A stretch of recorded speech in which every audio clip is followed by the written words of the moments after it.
प्यारे बच्चों, पिछली कक्षा में हमने पढ़ा था डायरी एंट्री का फॉर्मेट। इस कक्षा में हम करने वाले हैं एक स्पेसिफिक टॉपिक के ऊपर डायरी एंट्री। और आज का हमारा स्पेसिफिक टॉपिक है ओवरकम माई इनर फियर।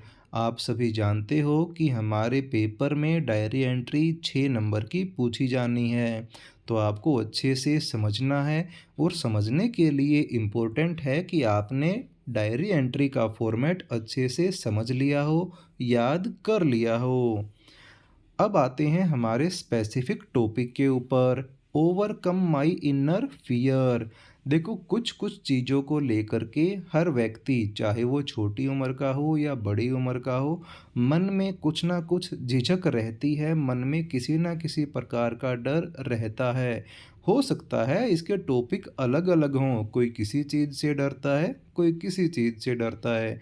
तो आज की डायरी एंट्री में हमें लिखना है कि किसी एक टॉपिक के ऊपर कि हमने उस डर को काबू कैसे किया। चलते हैं अपनी डायरी एंट्री की ओर। सबसे ऊपर आपने हेडिंग लिखना है डायरी एंट्री। इसको कलरफुल बनाना है या इसके चारों ओर बाउंड्री बनानी है। फिर आएगा फर्स्ट पॉइंट। सबसे पहले आप डेट को मेंशन करोगे। डेट लिखने का तरीका आप यहाँ देखकर समझ सकते हो, जहाँ लिखा है नवंबर 12, 2025।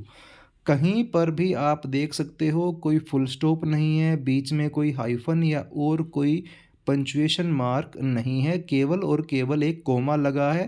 पहले महीना लिखा है, फिर डेट लिखी है, फिर कोमा और फिर ईयर लिखा है। नेक्स्ट लाइन में आपने लिखना है डे, यहाँ पर लिखा है वेडनेसडे। नेक्स्ट लाइन में आएगा टाइम, यहाँ पर लिखा हुआ है 9 PM। उसके बाद आएगा प्लेस, न्यू दिल्ली। फिर आपने एक लाइन का गैप देना है। ये 4 पॉइंट कंप्लीट हो जाने के बाद आप एक लाइन का गैप देंगे।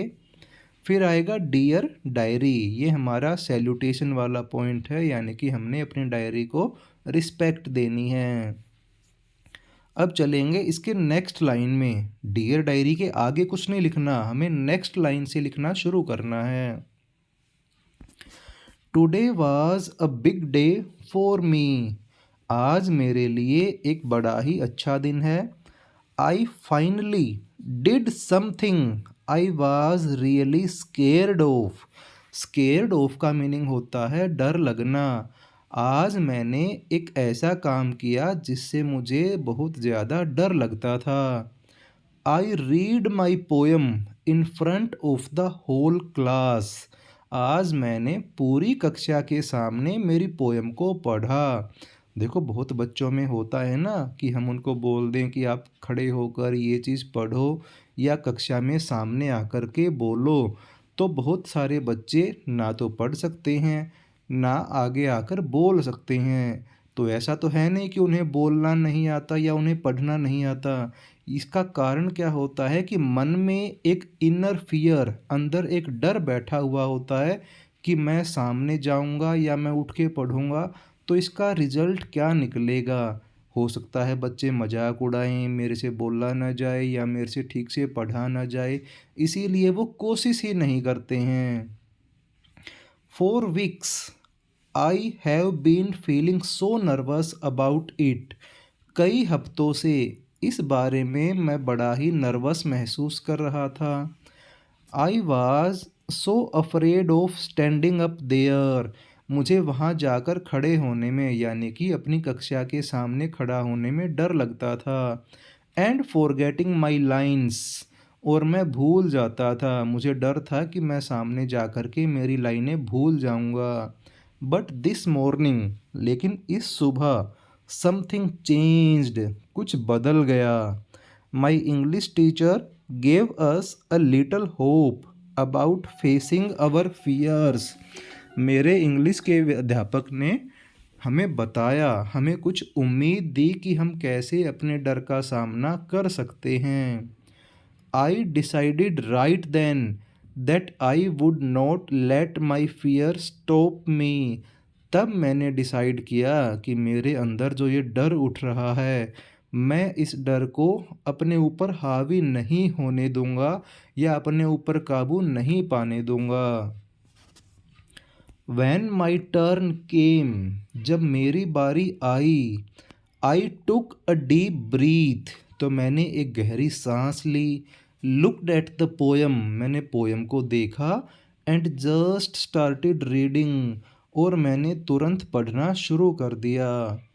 As I read each line, जैसे जैसे मैं एक एक लाइन पढ़ता गया, It got a little easier, तो ये पढ़ने में भी धीरे धीरे थोड़ा आसान होता चला गया। I even saw some of my friends smiling at me, मैंने देखा कुछ बच्चे मेरी ओर देखकर हंस रहे थे। When I finished, और जब मैंने पोयम पढ़ना फिनिश किया, everyone clapped, तो सब बच्चों ने ताली बजाई।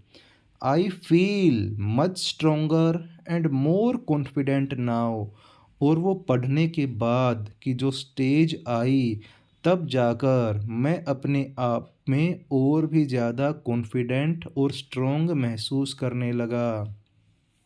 आई एम एक्साइटेड, और अब तो मैं उत्साहित हूँ, यानी कि मेरे मन के अंदर और भी इच्छा उठ रही है।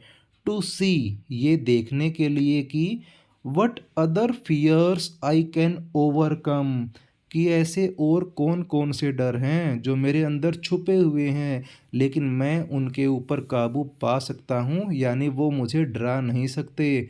मैं उन्हें भगा दूंगा और मेरे रास्ते में आने वाली बाधाओं को मैं दूर कर लूँगा। उसके बाद आपने नीचे लिखना है जो हमारा कॉम्प्लीमेंट्री क्लोज वाला कॉलम था। पहली लाइन में लिखोगे बाय बाय, उसके नेक्स्ट लाइन में लिखोगे सी यू, नेक्स्ट में गुड नाइट, और सबसे नीचे आपने लिखना है अपना नाम।